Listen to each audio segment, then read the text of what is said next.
Good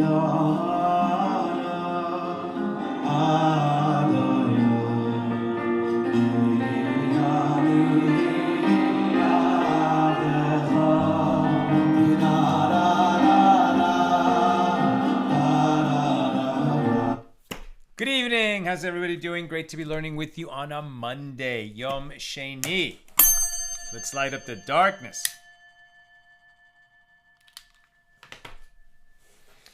Who's in the house? Yehud in South Carolina, Sharon in New Jersey, Bella in Florida, Melissa in Great Neck, Lucy in Minnesota, Shandor in the Bronx, Joe in the Inland Empire, Bill in Mid-Missouri, Guy in Ohio, Jonathan in LA, Karen in Northern California, Lorraine in Texas, Spencer in Connecticut, Aoife in Florida, Ellen in Southern California, Alan in New York City. Welcome, everybody. Today's episode of AT Daily is sponsored by Stanley Kreis in honor of Katerina Bat Miriam. Stanley, thank you for enabling us to share more Torah with more people around the world. And in the merit of that beautiful donation, may you and all your loved ones be showered in blessings, and we say Amen. Okay, doing a double daf, getting us a little bit closer to being caught up. Pages 171 and 172 here in Tractate Bava Basra, the 23rd volume of the Talmud. We're working our way through the final chapter, chapter 10. Today, continuing our discussion of Mishnah number 6, which God willing will finish and open Mishnah number 7. We picked this up near the bottom of page 171a. So the Gemara discusses a law related to our discussion yesterday. The sages taught in a baraisa, if there is a promissory note whose date is written as a Shabbos or the 10th of Tishrei, which is Yom Kippur, on both of those days, no writing allowed, no work of any kind. So how could one Jew lend money to another Jew and write up a promissory note on Shabbos? Can't be. It's simply impossible. So it must be that something else is going on. So it is assumed to be a post-dated promissory note, as writing is forbidden on Shabbos and Yom Kippur, and it is therefore valid. Now, what they're talking about here, post-dated and ante-dated, this has to do with this idea. If I'm going to borrow $1,000 from you, and so I'm going to give you a promissory note, and you can use that promissory note to collect $1,000 from me. Now, I can say to you, listen, we've got the scribe, we've got witnesses here. I'm not going to need the money right now. I'm only going to need it, next week or in 2 weeks or next year. But I'll give you the promissory note now. We have a good relationship. I trust you. I think you're not going to try and collect money that you haven't actually lent to me. But we'll put the date when we actually expect the loan to happen. And therefore, we can have a post-dated note, right? That the note is, we're actually writing it today, but it's going to be, or even if you're lending me the money today, we can decide that the note is going to be as of 6 months from now. Now, that's okay because all it does is limit your power to seize my property in case I don't pay you back. Because meaning you're only going to be able to go after property that I acquired after the date that's written on the promissory note. So post-dated is okay. The problem is ante-dated notes, right? Ante-dated notes. If you lend me the money today and we write up a note and we both say, okay, and the note is going to say that you made the loan not today, but a year ago, even though you're only lending it to me now. Now, the reason that is a problem is because I might have owned some property a year ago that I no longer own. But I sold it between the date of the ante-dated note and when the loan was actually made. And then, you could go, if I don't pay you back, you could say, well, that field that you had, that you sold it to so-and-so, I'm going to go collect that with my promissory note acting as a lien on it, even though I didn't own it at the time that you lent me the money. It'd be like, well, I'm trying to borrow money from you, and you say, well, what kind of collateral do you have? And I say, I don't have any collateral. I had a field, but I sold it. And you're like, well, when did you sell it? I sold it a month ago. Well, we'll just write the date as if I lent you this money 2 months ago. So then if you don't pay me back, I can go after that field. But that's illegal, and the one who would end up losing is the guy that bought the field from me.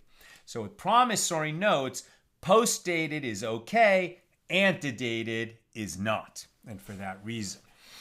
Okay, so now in that context, right? So if a note is written that it was like the loan was made on Shabbos or Yom Kippur, we'll just assume that it's a post-dated promissory note, that we put a date in the future. We didn't realize that date was going to fall out Yom Kippur. Well, Yom Kippur, that we should have realized, but maybe we didn't realize it was going to be a Shabbos. And so it is a valid note. This is the statement of Rabbi Yehuda. Rabbi Yosei deems the promissory note invalid if it has a date of Shabbos or Yom Kippur, because no note could have been written on Shabbos or Yom Kippur. And Rabbi Yehuda said to Rabbi Yosei, but didn't such an incident come before you in Sippori? And you yourself deemed the promissory note valid. Rabbi Yosei said to him, when I deemed the promissory note valid, it was in a case like this, where the date was a Shabbos or Yom Kippur, that I deemed it valid. Wait, isn't that what you just said? That it's not valid if it's on Shabbos or Yom Kippur? And now you're saying, I will make it valid. It is valid because of Shabbos or Yom Kippur. It seems like they're talking past each other. So the Gemara is puzzled by Rabbi Yosei's response at the end of the Baraisa. But Rabbi Yehuda was also speaking in a case like this, i.e. where the date was Shabbos or Yom Kippur, and yet Rabbi Yosei's opinion was that the promissory note was not valid. So Rabbi Pedat says, all parties to this dispute agree that if we engaged in an investigation of the date of the document and the date was found to be exactly on Shabbos or the 10th of Tishrei, then it is self-evident that it is a post-dated promissory note and it is valid.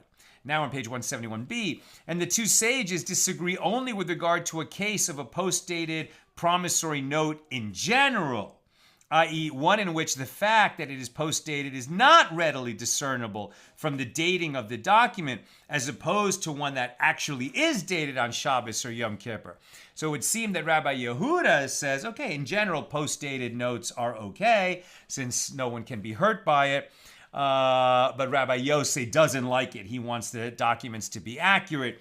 If it is actually Shabbos or Yom Kippur and it turns out to be exactly like that, okay, we can accept it. But as a general matter, post-dated notes are not okay. Seems to be what's being said. As Rabbi Yehuda conforms to his line of reasoning, as he says, one does not write a receipt for a debtor when he pays his debt.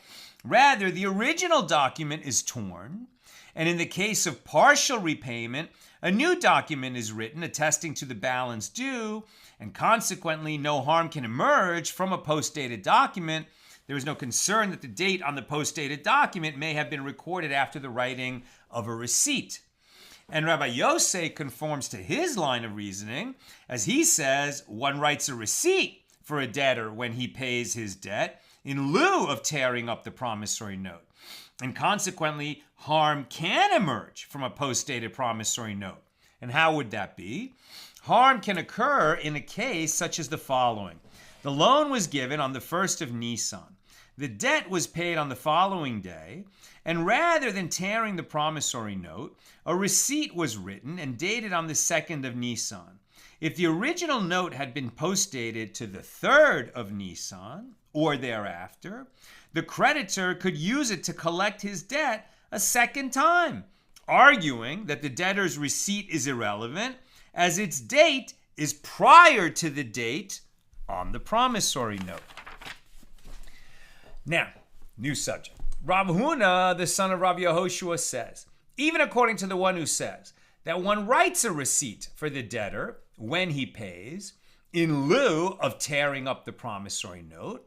This statement applies only with regard to a case where the debtor pays half, meaning only pays a portion of the debt.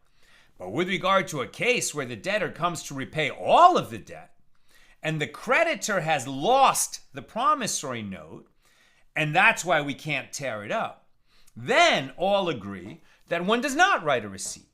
Rather, the debtor will not be required to repay the loan unless the creditor can produce the promissory note, right? The promissory note protects the creditor. If he loses it, according to this opinion, he can't get the money paid back because it's the promissory note that's the evidence of that. But the Gemara rejects this opinion. But it is not so. We do write a receipt, even in a case where the debtor pays all of the debt, as opposed to tearing up the promissory note. Now, the Gemara proves this. This is like that case where Rav Yitzchak Bar Yosef was owed money by Rabbi Abba.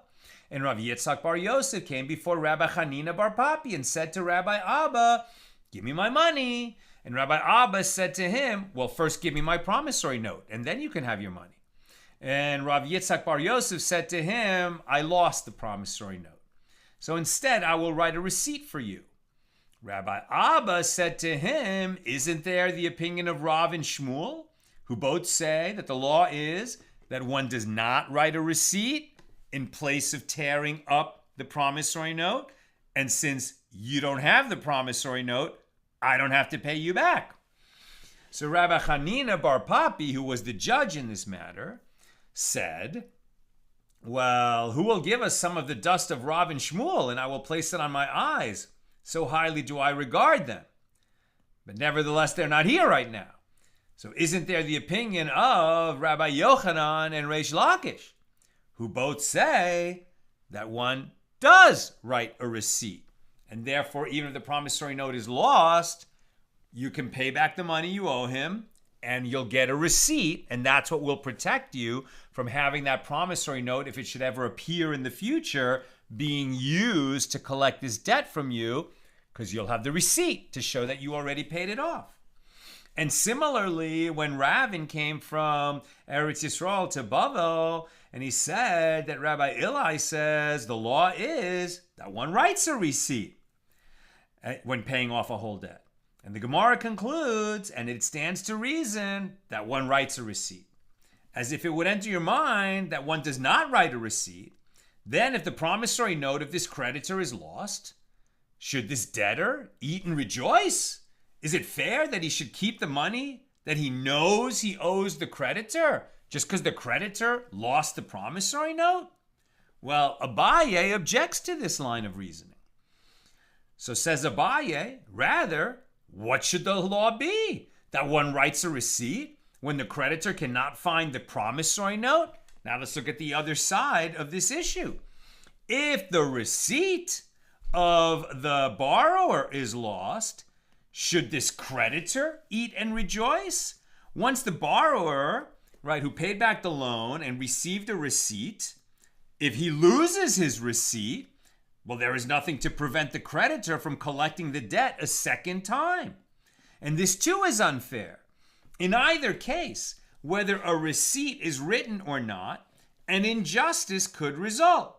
So why should it be preferred that the potential of suffering an injustice should be borne by the borrower rather than the lender? So Rava said to Abaye, well, yeah, it is preferable, because as it is written, the borrower is a servant to the lender. That's Proverbs 22:7.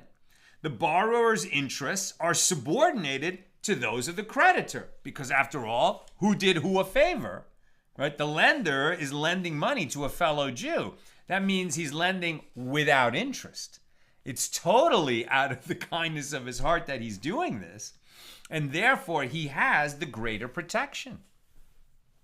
Now, we learned in a Mishna elsewhere, Tractate Shaviot 10.5, that promissory notes that are ante-dated are not valid, but those that are post-dated are valid, for the reason I explained earlier. Now, Rav Hamnuna says they taught this law only with regard to promissory notes. But with regard to deeds of buying and selling property, even post-dated documents are not valid. And what is the reason for this stringency in the case of bills of sale? Right, a promissory note, we said it can't be ante-dated because that would give the creditor the ability to seize property. If the debt is not paid off to him, he could seize property that the borrower actually didn't own at the time of the loan. Now, if he had an ante-dated promissory note, that's why ante-dated promissory notes, no good, okay? But post-dated promissory notes, okay, because no one's going to be harmed by that. However, post-dated bill of sale, not permitted. So what's the difference? If post-dated documents for a bill of sale were allowed, there could be times that the seller sells land to the purchaser in the month of Nisan of a particular year, and he writes a post-dated deed for him stating that that sale took place the following Tishrei. So Nisan is in the spring, that's the month of Passover, and Tishrei is in the fall, right? That's the month of Rosh Hashanah and Yom Kippur. So they could write, right? So the sale actually took place in the spring, and they could say that the document would be dated in the fall. And so what's the problem? And some money happens to reach the seller between Nisan and Tishrei, and he purchases the land back from the one that he sold it to. And then when Tishrei arrives, the purchaser takes out the original bill of sale and says to the seller, well, it is true that you purchased the field from me, but I then purchased it from you again, now in Tishrei, as is stated in this document, right? So this could end up hurting the seller. So we don't want it. So the Gemara asks, well, if so, a similar scenario could occur with promissory notes as well. There could be times that one borrows money in Nisan and writes a promissory note for the creditor stating that the loan took place the following Tishrei, and some money happens to reach the debtor between Nisan and Tishrei, and he repays his debt to the creditor early and says to him, give me my promissory note. And the creditor says to him, I lost it, and he writes him a receipt instead. And then when the time written in the note arrives, the creditor takes out the supposedly lost promissory note and says to the debtor, it is true that you repaid me previously, but it is now, after you repaid that loan, that you borrowed from me these dinars that are recorded in the document, which is dated in Tishrei, and this would hurt the borrower. So why would we allow a post-dated promissory note? And the Gemara answers, Rav Hamnuna holds that one does not write a receipt. So that scenario cannot occur. And now we're back to understanding why at least some of the sages don't allow a receipt to be issued for repayment of a debt in place of tearing up the promissory note. And if the promissory note is lost and they don't allow a receipt in place of tearing up the promissory note, well, then the creditor's out of luck, because then that means that the debtor doesn't have to pay back because the promissory note was lost. Rav Yemar said to Rav Kahana, and some say it was Rav Yirmiyah of Difti who said this to Rav Kahana, and today, right, so that's how the law was in the past, but today, meaning about 1800 years ago, and today when we write post-dated promissory notes, and we also write a receipt in cases where the creditor loses his promissory note, why do we do this? The combination of allowing post-dated promissory notes and allowing the writing of a receipt instead of producing the promissory note would enable the double collection of the loan to take place, just like Rav Hamnuna described. So Rav Kahana said to him, the problem was rectified after Rabbi Abba told his court scribe, when you write post-dated promissory notes, write as follows. We did not write this document on its date, i.e. on the date written within the document. Rather, we post-dated it and wrote it. Since it is clear from the text of the document that it was post-dated, double collection of the loan is avoided. You might not write what the actual date of the loan was, But you are saying that the date that is written in the loan was a post-dated date. Rav Ashi said to Rav Kahana, but what about today when we do not do this, i.e. we do not follow Rabbi Abba's instructions? How do we avoid the double collection of the loan? And Rav Kahana replied, the problem was rectified after Rav Safra said to his court scribe, when you write these receipts for debtors who pay their debts without the original promissory note being torn, if you know the date written in the missing promissory note, write it into the receipt. Excuse me. But if you do not know the date that was written in the original promissory note, write the receipt without specification, i.e. do not write any date at all in the receipt, so that whenever the creditor produces the promissory note, the undated receipt can weaken it, i.e. exempt the debtor from payment. Can you guess what comes next? Ravina said to Rav Ashi, and some say it was Rav Ashi who said to Rav Kahana, but today, when we do not do this either, when writing receipts and make them undated because there was no promissory note, because the promissory note was lost, but we don't do this. So how can we avoid the double collection of a loan? And Rav Kahana said to him, the sages instituted taking this precaution. One who does what the sages instituted does it and protects himself from loss. And as for one who does not do so, he has brought the loss upon himself and will suffer the consequences if the promissory note is found and presented in the future.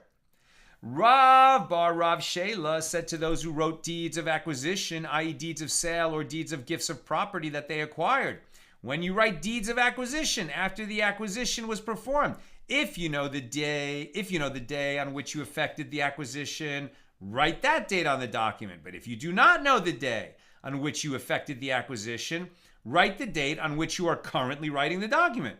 You should follow this procedure and not write an approximate or estimated date so that the document will not appear as a falsehood.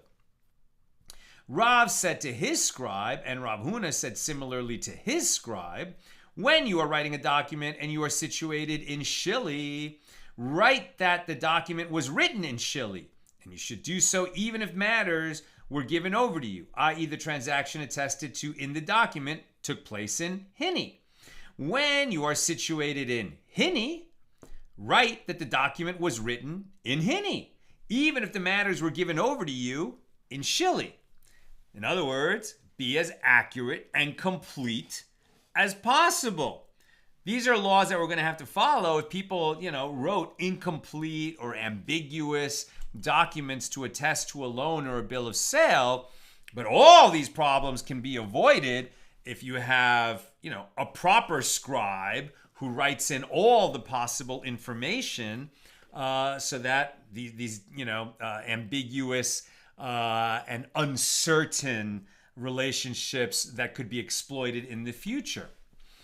Rava said, with regard to this one who is holding a promissory note of 100 dinars, and he says to the court, prepare this note for me, i.e. exchange my note of 100 dinars, please turn it into 2 notes of 50 dinars each, so that if the debtor pays half the debt, I will be able to give him one document and keep the other.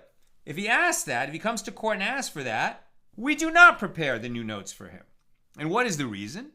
The sages have performed a matter here that is beneficial to the creditor and is beneficial to the debtor as well. It is beneficial to the creditor to keep the promissory note with the larger sum so that he can coerce the debtor to repay him, as there is a greater incentive to pay off a larger promissory note than a smaller one. And it is beneficial to the debtor, so that when he pays half the debt, his promissory note becomes vitiated, and the remainder of the sum written in the vitiated promissory note can be collected only if the creditor takes an oath that he has not received the entire sum. And Rava said further, with regard to this one who is holding 2 promissory notes, each of 50 dinars, owed by the same person, and he says to the court, prepare this note for me into a single note of 100 dinars. We do not prepare the new note for him. What is the reason? The sages have performed a matter here that is beneficial to the creditor and is beneficial to the debtor as well. It is beneficial to the creditor to keep the smaller note so that the debtor pays 50 dinar, that if the debtor pays 50 dinars, his promissory note will not become vitiated, which would require the creditor to take an oath before collecting the remainder. And it is beneficial to the debtor so that the creditor will not be able to coerce him to repay the debt quickly, as there is a greater incentive to repay a larger sum than a smaller one. So Rav Ashi says, with regard to this one who was holding a promissory note of 100 dinars, and he said to the court, prepare this note for me into one note of 50 dinars, as the debtor has already paid me half. We do not do this. And what is the reason? We say, i.e. we are concerned, that the following may have happened. This debtor actually repaid all 100 dinars. And when he did so, he said to the creditor, give me back my promissory note. And the creditor said to him, I lost it. And the creditor wrote a receipt for him in lieu of handing over the promissory note. And now, if we write a new promissory note of 50 dinars for the creditor, he will present this note and say to the debtor, who presents his receipt for 100 dinars, that receipt is for a different loan that you repaid. The loan that I'm holding a promissory note for is not a 100 dinar loan. It's a 50 dinar loan. You have a receipt for 100 dinars. You must be talking about some other loan. And to avoid that problem, we don't write up a new promissory note on that request. And that concludes our discussion of Mishnah number 6 here in chapter 10. Now, Mishnah number 7. In a case where there are two brothers, one poor and one rich, and their father left them a bathhouse or an olive press as an inheritance, if the father had built these facilities for profit, i.e. to charge others for using them, so the profit that accrues after the father's death is shared equally by the two brothers. If the father had built them for himself and for the members of his household to use, the poor brother, who has little use for these amenities, cannot force the rich brother to convert the facilities to commercial use. Rather, the rich brother can say to the poor brother, listen, we both have a right to use this bathhouse, but we don't have a right to turn it into a commercial establishment.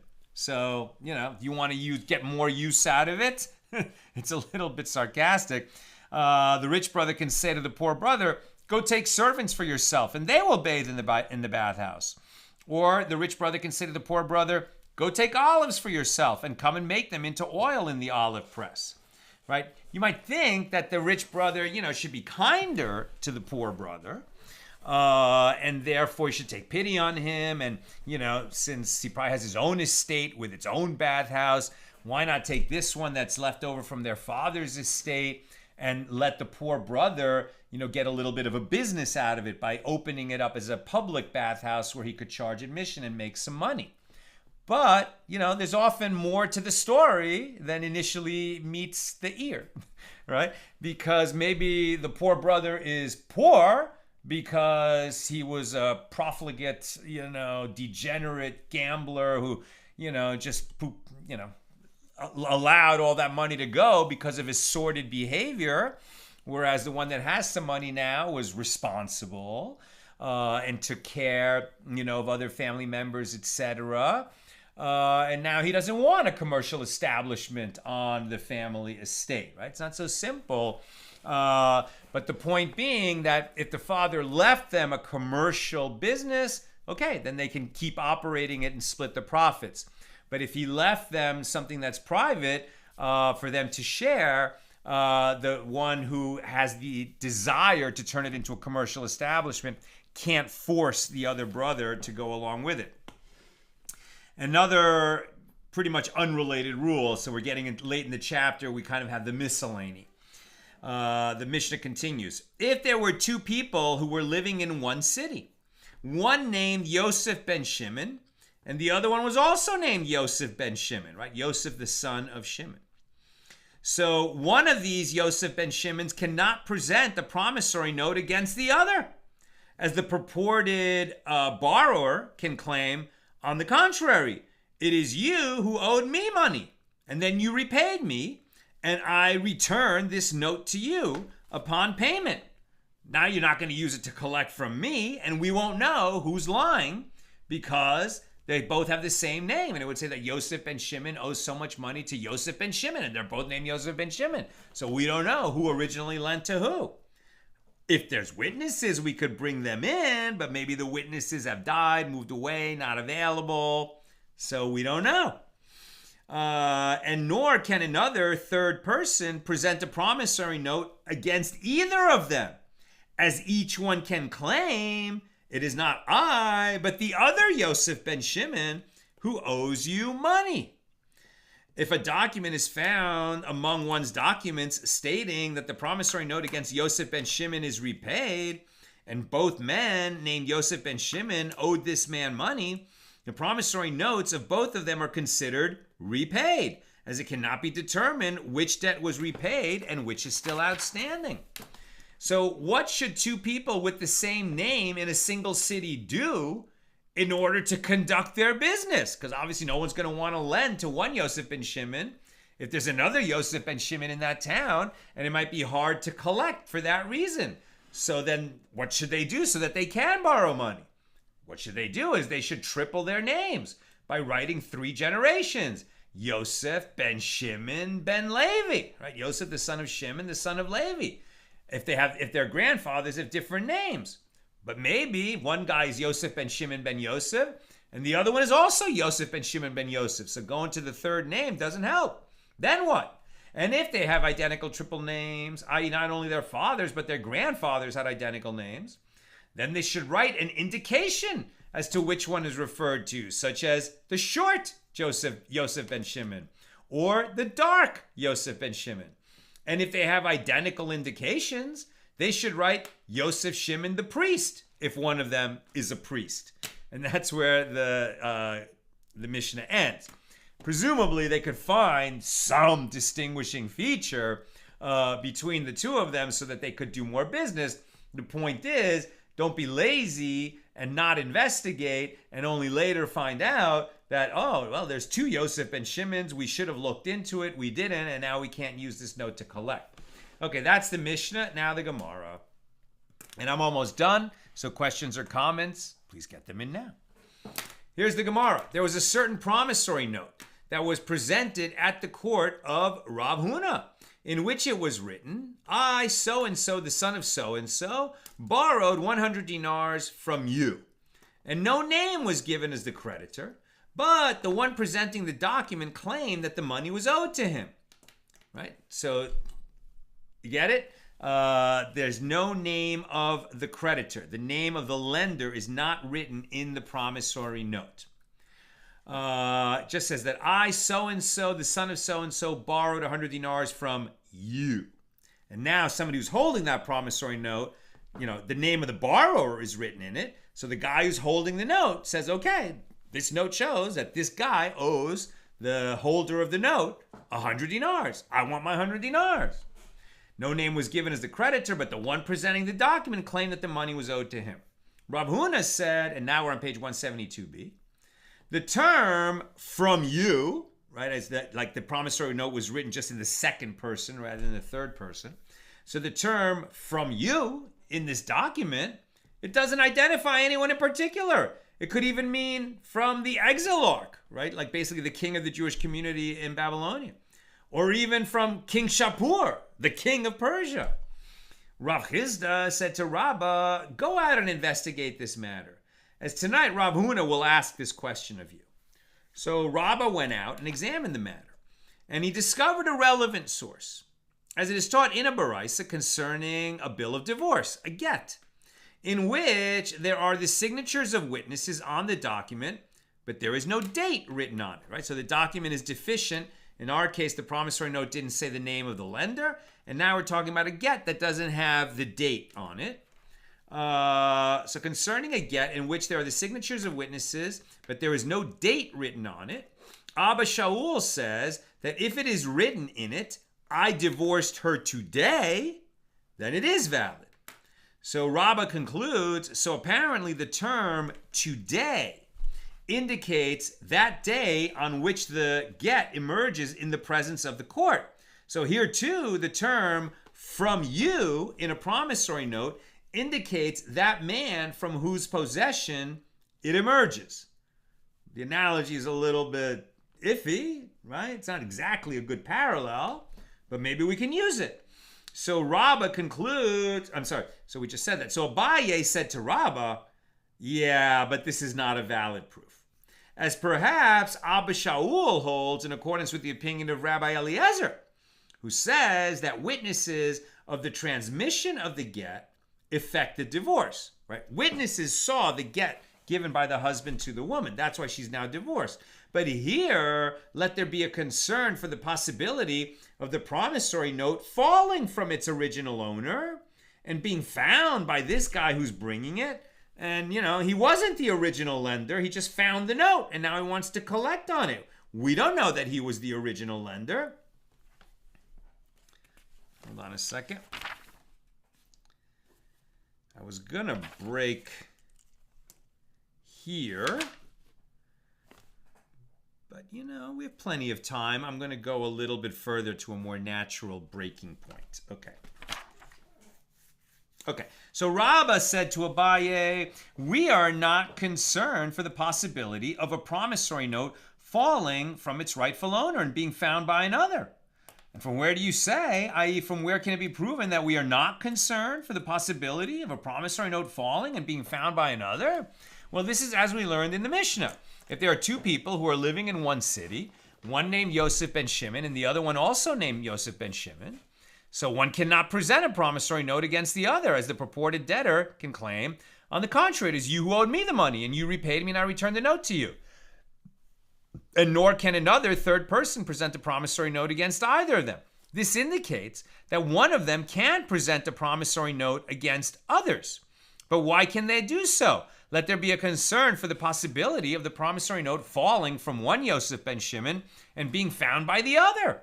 So rather, must one not conclude from this Mishnah that we are not concerned for the possibility of the promissory note falling from one Yosef ben Shimon and being found by the other?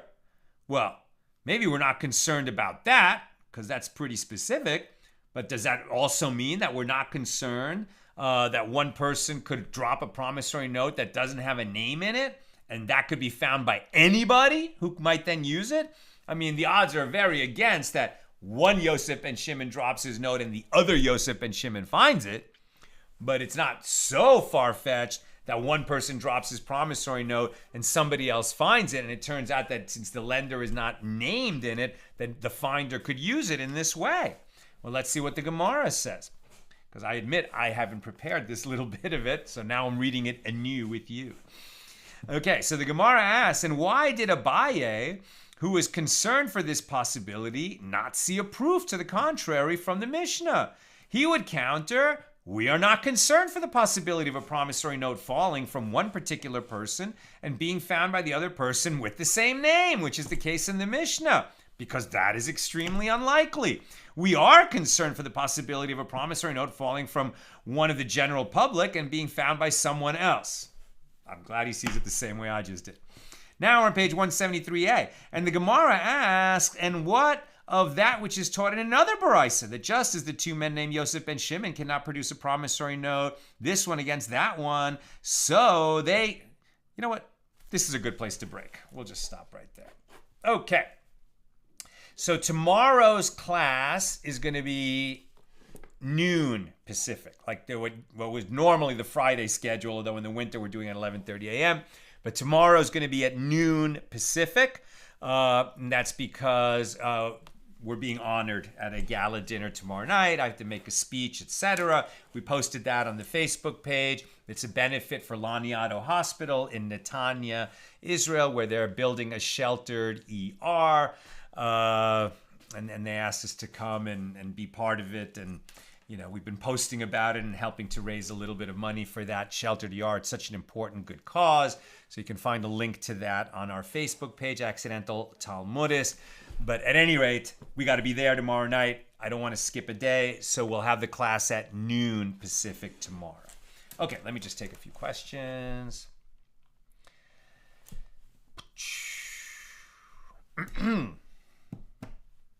While the page reloads.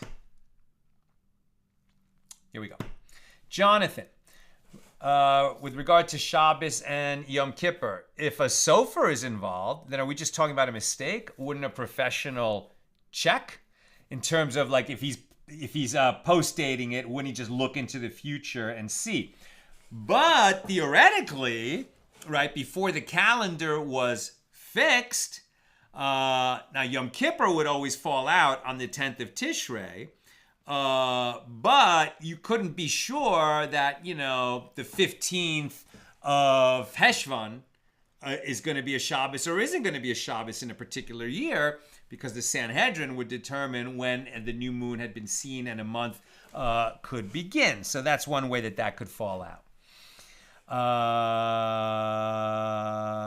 And plus Bill says, perhaps, but is a scribe necessarily skilled in intercalation? Perhaps the scribe intended it to fall on Erev Shabbos, but he got his math wrong.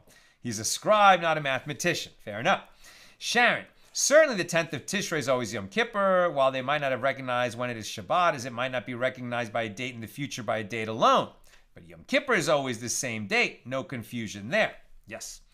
With regard to rich brother, poor brother, Bill says, I don't think we need to speculate as to the behavior or lack thereof in regards to the poor brother in order to understand this particular ruling. Many times the sages affirm that there are rules that the mortal court cannot and will not presume to compel certain behaviors, because adjudication on those matters is the province of the heavenly tribunal. If the rich brother could ease his poor brother's suffering by allowing the commercialization of the bathhouse, the court cannot and will not make him do so, but it would still perhaps be moral for him to do it. I think it's wise to set aside our natural impulse to speculate here and to take the lead of the sages. Least said, soonest mended. The law is what the law is, no more and no less. Very good. Very good. Although, I still think that sometimes we can speculate, because if we're talking about what does the Torah say, 100% agree with you. If we're talking about a rabbinic decree that was made, okay, why was it made? So if it was made based on their reading of the sources, I 100% agree with you. Exactly your analysis. But sometimes they make a rabbinic decree based on policy and based on the way people are behaving and based on putting a fence around the Torah. And so sometimes they had a little bit more of a reason based in the real world. And as we've seen, tonight we saw that their rulings can change over time. Why? Why would they change? So if it's just sourced in the Torah, it would never change. But if it was a policy reaction to the way that people were doing business, and then the world changed because the Jewish community came under pressure, because there was persecution, because just the types of business changed, because shipping became more secure or less secure, so then they would have policy changes, and then it might matter, the reason that they did it, maybe not to us because we're not judges, but certainly to later judges, the reason might matter because it might lead to a ruling, maybe not being completely changed, but the nuance changing and leading to a different ruling. That's how I read it. That's what I've got for us tonight, and with God's help, see you tomorrow, Tuesday, special time, noon Pacific. Have a great night.